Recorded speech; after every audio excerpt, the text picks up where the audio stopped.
and we have a definitive number of Russian prisoners in Kursk. Ukrainian Commander-in-Chief Syrski says 600 Russian prisoners of war were captured in the Kursk zone. This is a smaller number than what was floating in previous weeks, but still very substantial, as this is potentially 600 free Ukrainians. In normal circumstances, taking Russian prisoners is a relatively rare occurrence. They often prefer to shoot themselves.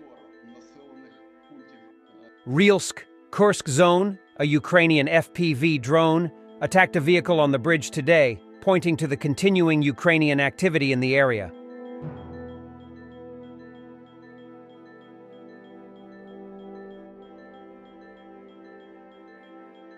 Russians were going to commit sabotage using drones at NATO's Geilenkirchen airbase in Germany, the Deutsche Presseagentur (DPA) agency reported, citing German intelligence.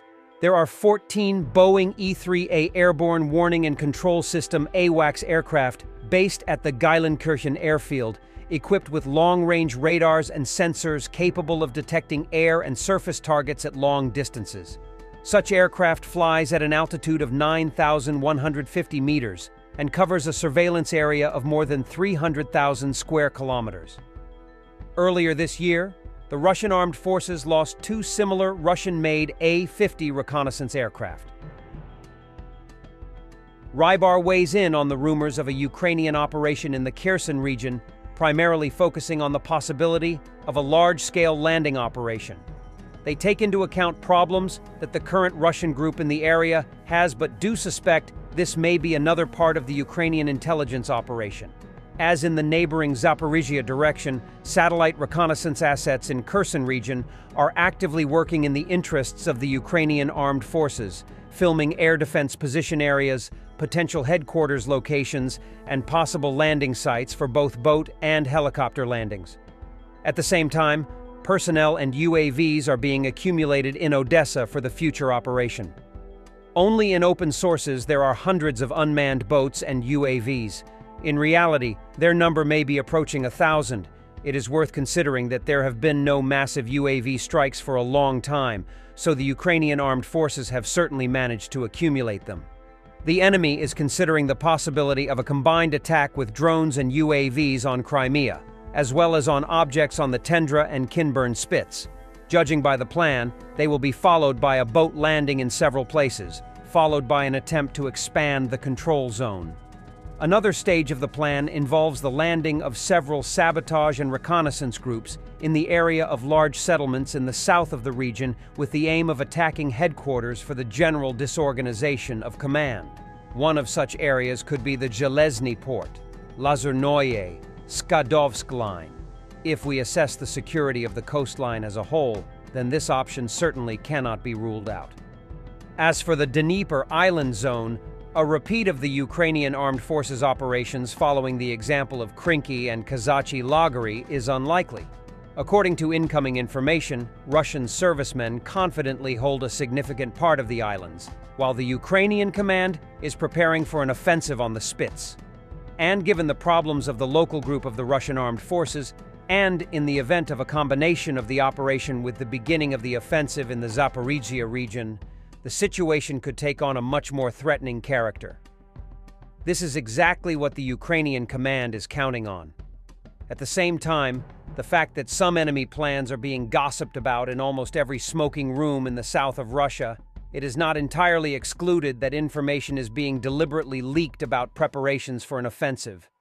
Everyone is on alert, the danger level is heightened for a certain number of days, and in the end, nothing will happen. But when everyone relaxes, it will be possible to bring the plan into reality. Russians hit a dam of the Kiev water reservoir.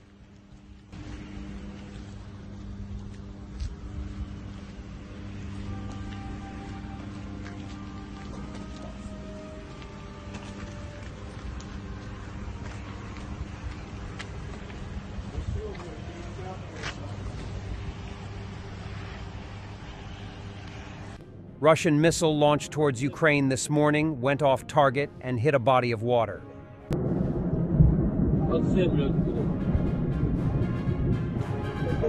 Ось все, пошла, диви. Єбать його в рот. Пізда! Єбать його, сука, в жопу! Пізда! Putin. The main condition for Russia's economic development is the successful ending of the special military operation. Russia can't survive without killing, destroying, and looting. Putin has no intention of ending the war. He still believes he can win. Экономической политики на период до 2030 года, включая укрепление экономической базы для успешного завершения специальной военной операции. А это, как не раз уже говорил, главное, основное условие для реализации долгосрочных планов развития России.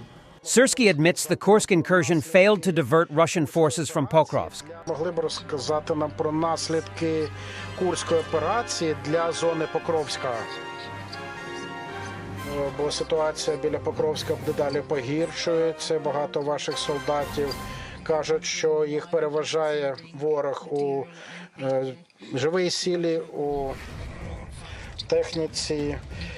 Наскільки Курська операція допомогла щось змінити у Покровську?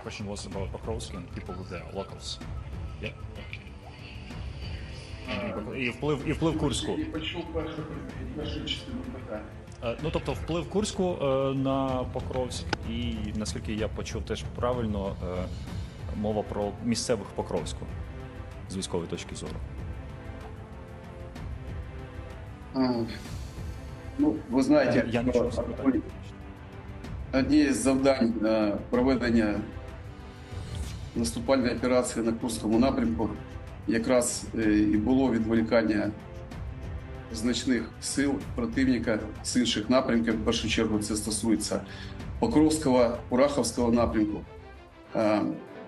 Звичайно, ворог це розуміє, тому він зосереджує основні зусилля, продовжують зосереджувати основні зусилля на Покровському напрямку, де сконцентровані найбільш боєздатні його частини. Звичайно, Курська операція відволікла значну кількість його сил. Ну, на даний момент ми можемо констатувати, що близько 30 тисяч військовослужбовців вже перекинуті на Курський напрямок, і ця цифра зростає. Поряд з тим противник намагається знімати частини з інших напрямків, а по Покровському напрямку він навпаки збільшує свої зусилля. Thanks for watching, and don't forget to subscribe.